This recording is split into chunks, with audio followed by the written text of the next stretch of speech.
Petri Wine brings you Basil Rathbone and Nigel Bruce in the new adventures of Sherlock Holmes.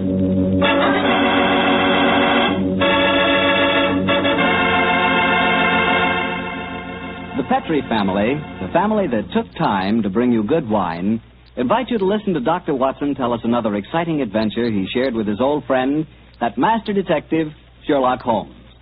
And I know that Dr. Watson will agree with me when I tell you that the best way to begin a good meal is with a glass of Petri California sherry.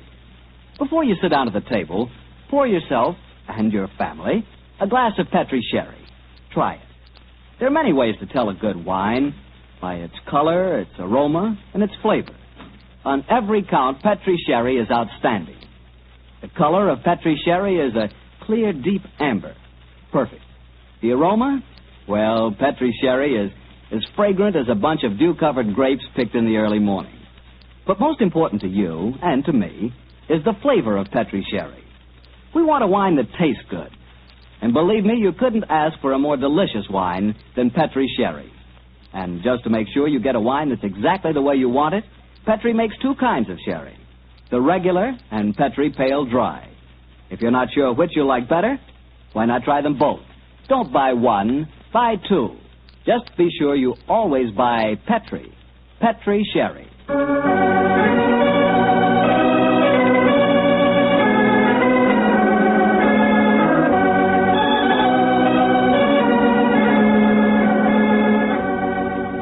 And now I'm sure our good friend Dr. Watson's ready for us. Let's go in and join him. Good evening, Dr. Watson. Good evening, Mr. Marshall. Quiet with it. I don't want it. The dogs seem very chipper tonight, Doctor. Have they been getting into any more trouble lately? Oh, no, my boy. It's been a relatively quiet week for them. One meeting with a dead seal, 2 visits to my neighbor's chickens, and a losing battle today with a cross-eyed Siamese cat. You call that a quiet week, huh? Oh, it is for them, but never mind about the dogs. Draw up your usual chair and make yourself comfortable. You're just in time to join me in a glass of sherry. That'd be very nice, Doctor. Oh, I see you have the old dispatch box out again. Yes, my boy. As the story I'm going to tell you tonight took place in 1887, I thought I'd better refresh my memory on some of the details of the case. But shortly after my marriage, and as I had bought a practice in the Paddington district, I saw very little of my old friend Sherlock Holmes. How was doctoring in those early days? A struggle, my boy, a distinct struggle. Dr. Farquhar, from whom I had bought the practice, had at one time an excellent clientele, but his age, combined with an unfortunate affliction, the that resembles St. Vitus's dance, had very much thinned it. I had confidence, however, in my youth and in my energy, and I was convinced that in a very few years the practice would be as flourishing as ever.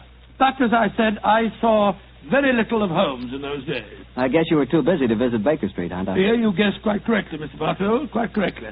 Holmes seldom went anywhere himself save on professional business. You can imagine my surprise, therefore, when one day on coming home from a heavy day's work, I found that Holmes had decided to pay us a visit. My wife persuaded him to stay to dinner, and as the three of us sat at the table, the flickering candlelight dancing strange patterns on the walls, very quite like old times. Holmes was in an unusually gay mood, and I can remember the twinkle in his eye as he turned to my wife and said, "You're a brave woman, Mrs. Watson, to feed an unexpected guest on the maiden night out. I'm extremely grateful. Mrs. Hudson's cooking, though excellent of its kind, lacks variety.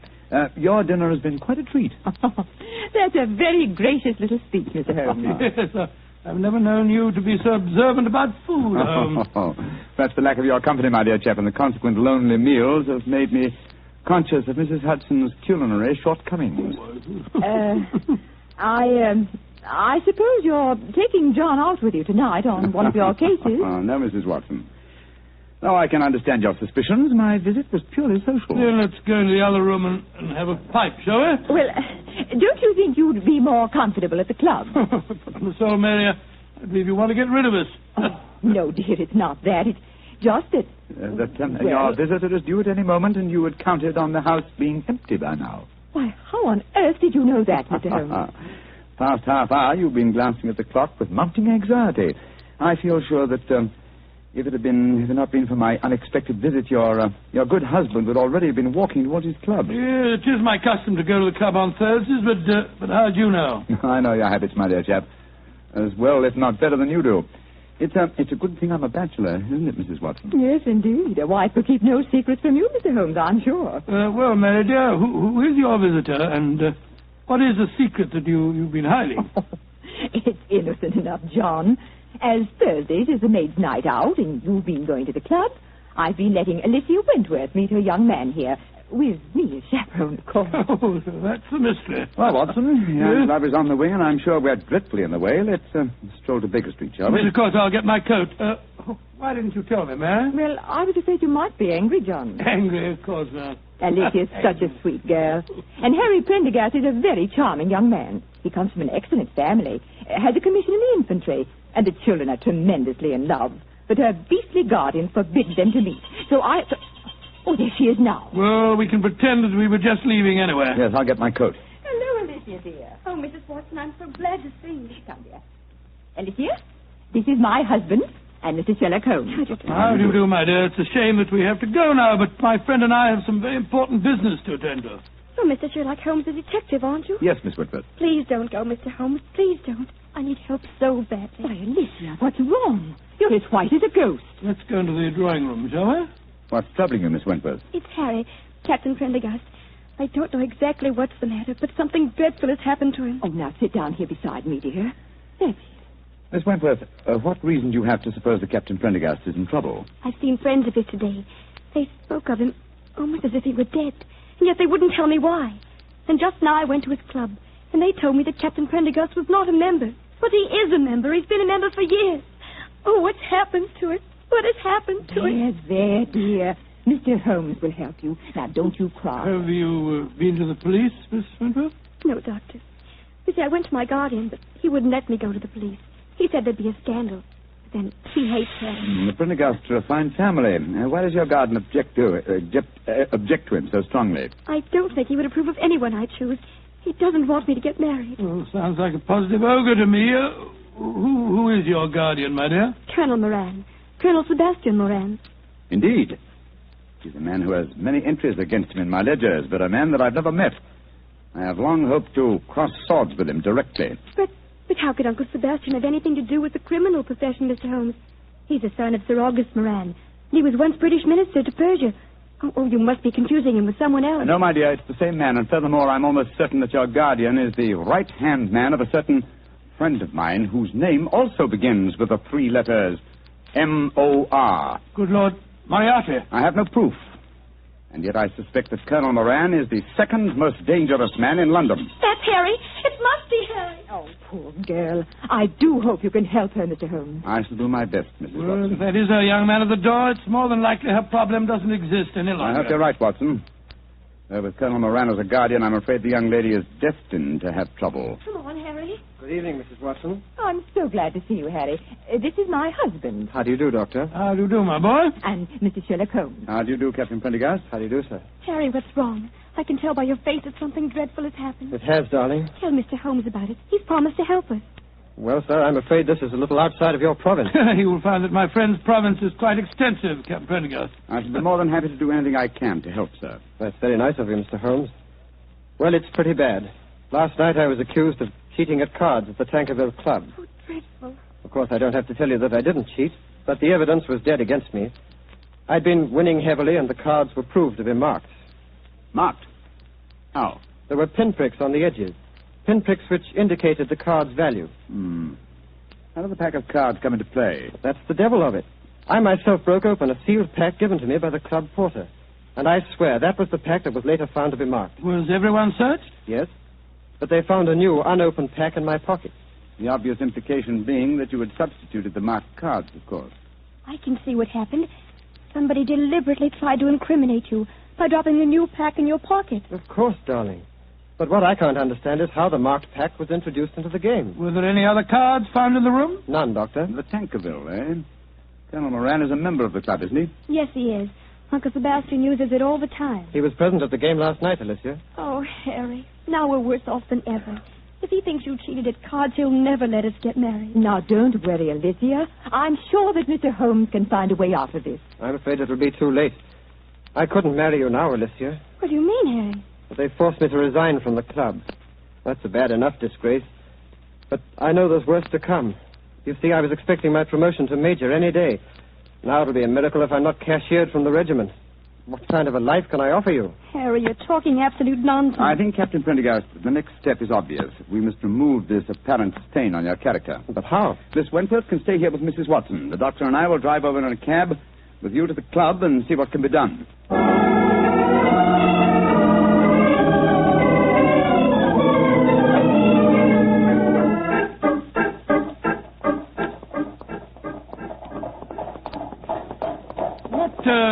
What kind of a card game were you playing last night, Prendergast? Stud poker. Ever since the American ambassador introduced it at the club, it's been quite a favorite. The perfect game for marked cards. It requires no elaborate dexterity in the dealing, simply the knowledge of your opponent's whole card. How many of you were playing? Half a dozen of us. You were winning heavily, you say? Yes, Doctor. Though one of the others, a fellow named David Harkness, was doing well. Now I come to think of it, Harkness almost seemed to know when I was bluffing, as though he could see the marked card. Well, perhaps he was the one who marked them. It's possible. And yet certainly no one could accuse him of tricky dealing. He was so clumsy with his bandaged finger, eh? How did you know he had a bandaged finger, Mr. I'll Holmes? tell you that, Captain Prendergast, when you tell me what's really on your mind. There's a great deal more at stake than a card scandal, isn't there? Yes, there is. I didn't dare to tell Alicia about it. You see, I'm fighting a duel tomorrow. A duel? Lord, with whom? Colonel Moran. Huh? He insulted me last night. He goaded me beyond a man's patience. He taunted me until I couldn't stand it any longer. And so I challenged him. And in so doing, gave him the choice of weapons. Yes, confound it. Of course, he chose revolvers. Moran is a big game hunter of note. He was reputed to be the best shot in England. And I'm probably the worst in London. If only I could shoot as well as I can box. I'm regimental champion, you know. Revolvers? Good heavens, man, revolvers. A duel with Moran is suicide for you. No, it's not suicide. There's a Tankerville Club. Here, cabby. Keep the change, will you? Oh, blimey. Thank you, Governor. Suicide. No, it's not suicide. This is a carefully laid plan for murder. Pray heaven that we are not too late to avert it. It's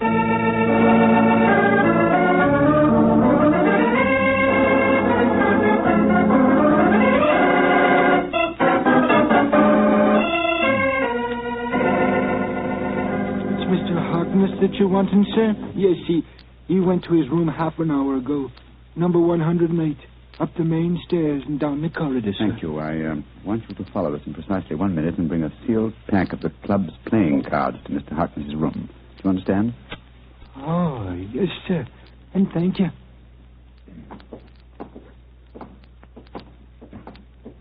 Did you make the arrangement? Yes, come on.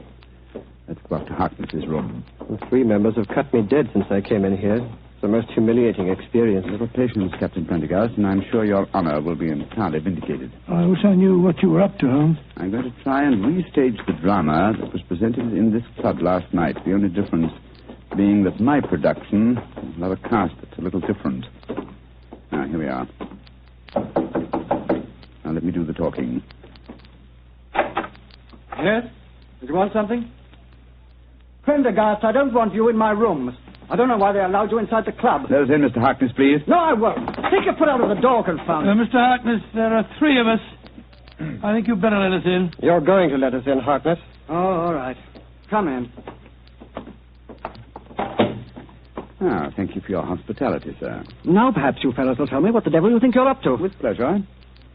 As you very well know, Mr. Harkness, this is probably Captain Prendergast's last day on Earth.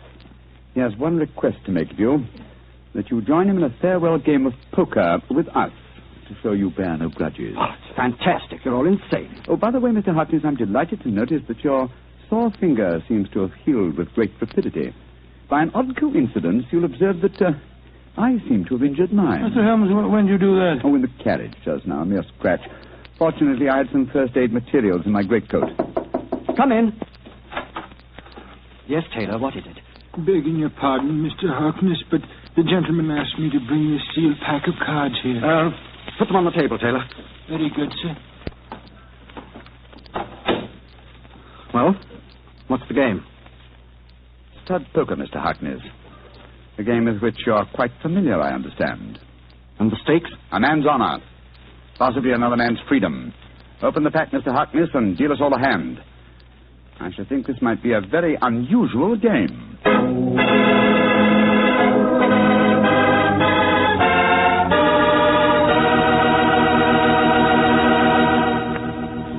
You'll hear the rest of Dr. Watson's story in just a few seconds.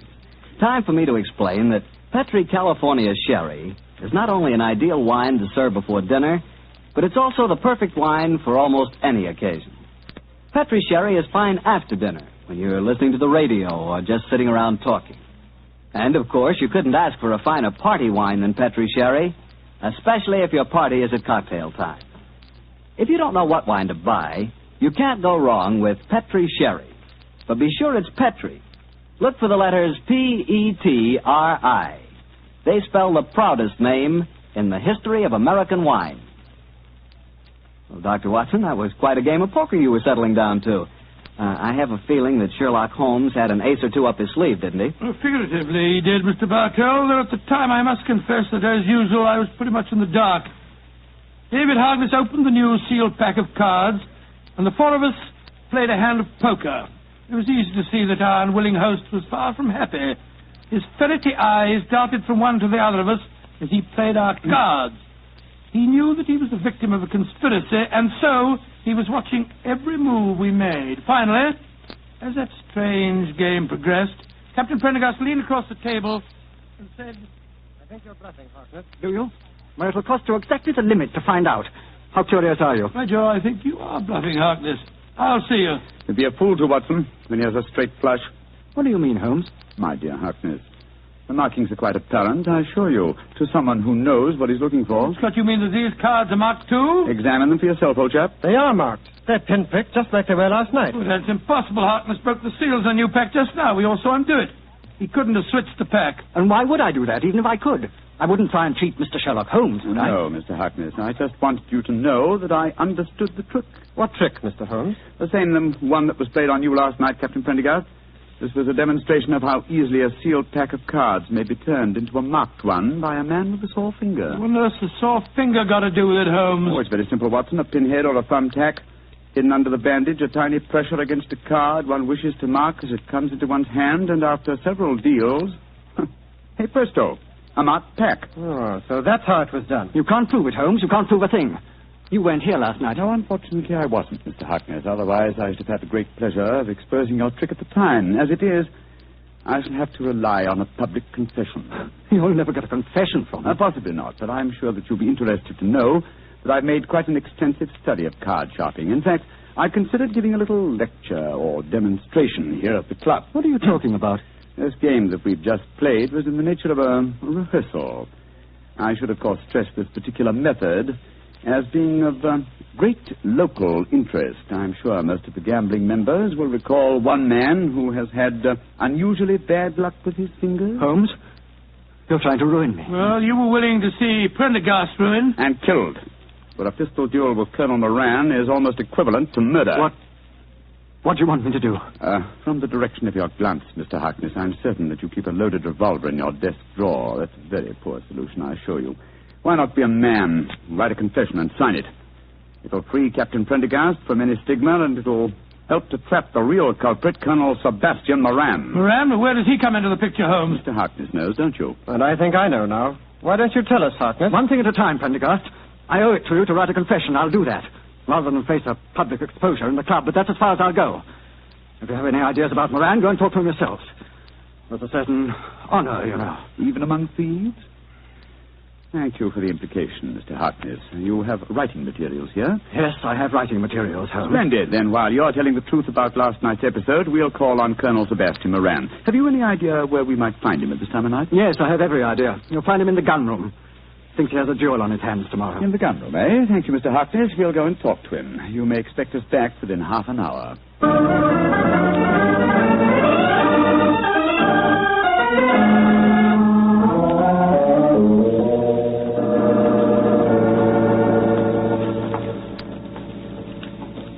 Who are you fellows?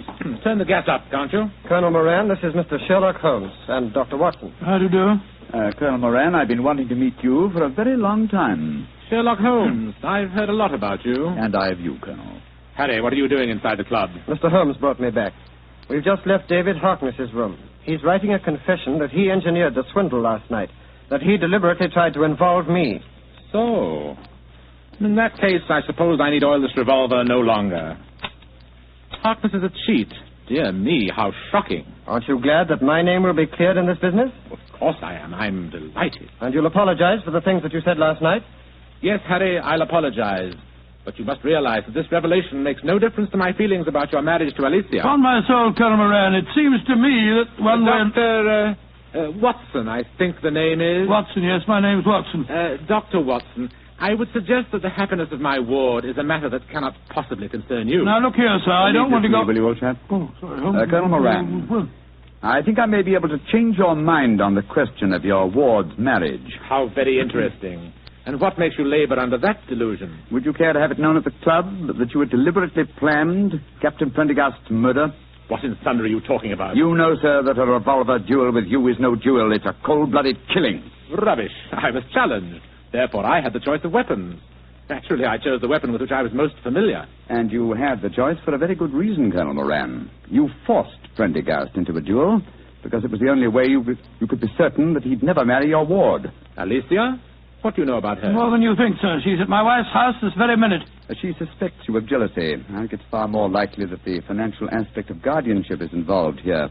A financial accounting is due upon her marriage, isn't it? That's none of your business. An accounting is due, Mr. Holmes. Alicia told me that herself. Exactly, and the accounts were in no state to undergo scrutiny. The answer is obvious. David Harkness, a card sharp, was in need of money. You induced him to practice his cheating last night in order that you could trap Captain Prendergast into a duel. Harkness, what the devil do you want? Put that revolver down, you fool. I don't care about my own disgrace, but you're going to pay for your share in it, Moran. Drop that revolver, Harkness. Don't you see that you're... Moran, you shot him. You saw that it was in self-defense, gentlemen. He was waving a loaded revolver at me. It's most unfortunate, but it was in self-defense. Yes, self-defense that removed the one dangerous witness who could have testified against you. He's dead, Watson, isn't he? Yeah. Shot right through the heart. Moran, you're a cold-blooded, murdering devil. I demand satisfaction for that insult. These gentlemen are my witnesses. I apologize for the misunderstanding last night, but this is a different matter. You've insulted me, Harry. The duel will take place, Colonel Moran, and Dr. Watson and myself will act as seconds for Captain Prendergast. Let's make the necessary arrangements, shall we?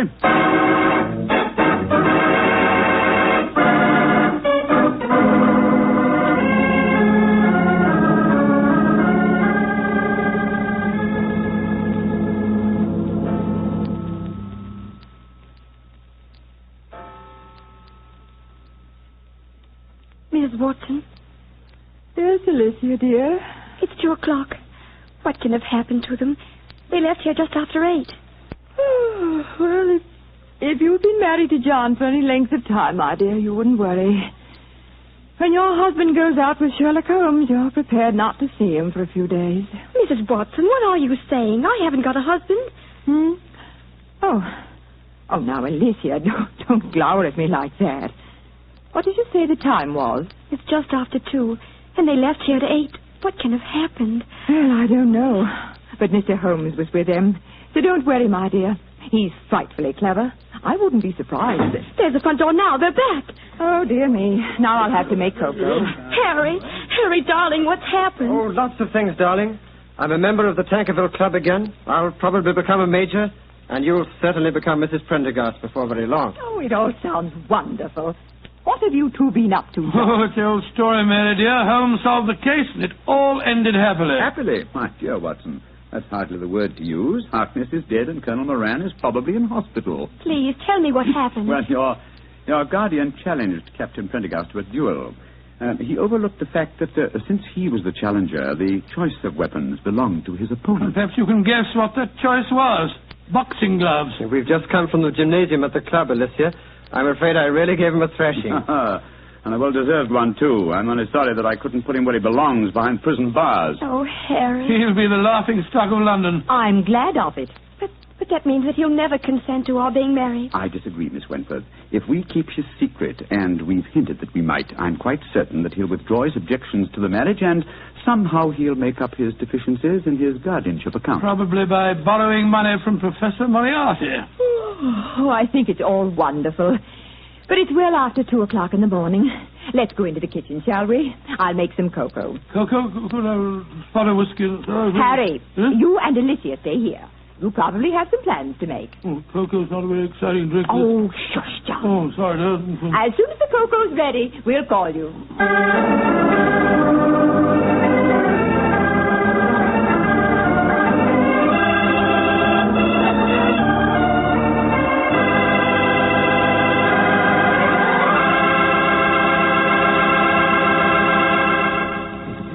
Well, Doctor, that was some story.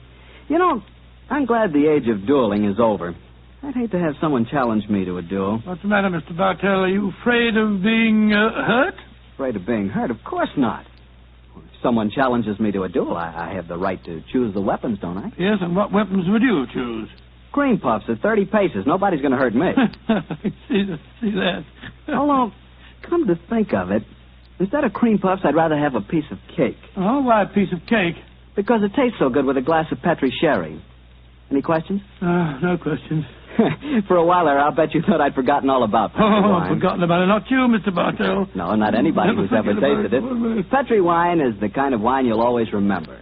That's because the Petri family really knows how to make good wine. They've been making wine for generations.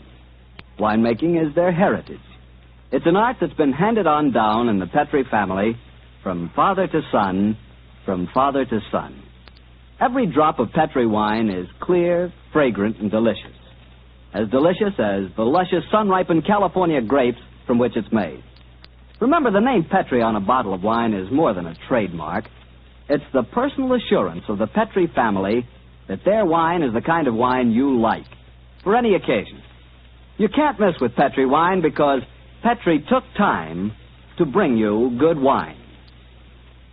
Well, Dr. Watson, what new Sherlock Holmes story are you planning to tell us next week?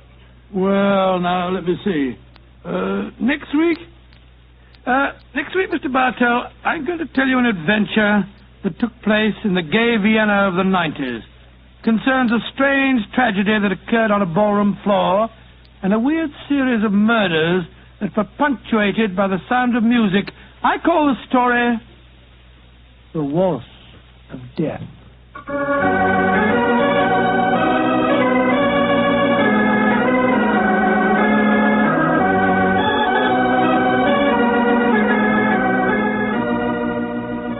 Tonight's Sherlock Holmes adventure was written by Dennis Green and Anthony Boucher and was suggested by an incident in Sir Arthur Conan Doyle's story, The 5 Orange Pips. Music is by Dean Fossler. Mr. Rathbone appears through the courtesy of Metro-Goldwyn-Mayer, and Mr. Bruce through the courtesy of Universal Pictures, where they are now starring in the Sherlock Holmes series.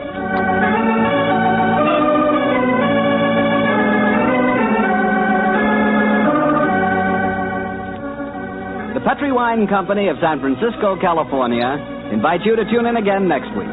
Next week, many communities will change time, and this program will reach some of our listeners at a different hour. Consult your local newspaper or mutual station for the exact time in your area. Sherlock Holmes comes to you from our Hollywood studio. This is Harry Bartell saying goodnight for the Petri family. For a solid hour of exciting mystery dramas, listen every Monday on most of these same stations at 8 o'clock to Michael Shayne, followed immediately by Sherlock Holmes. This is the Mutual Broadcasting System.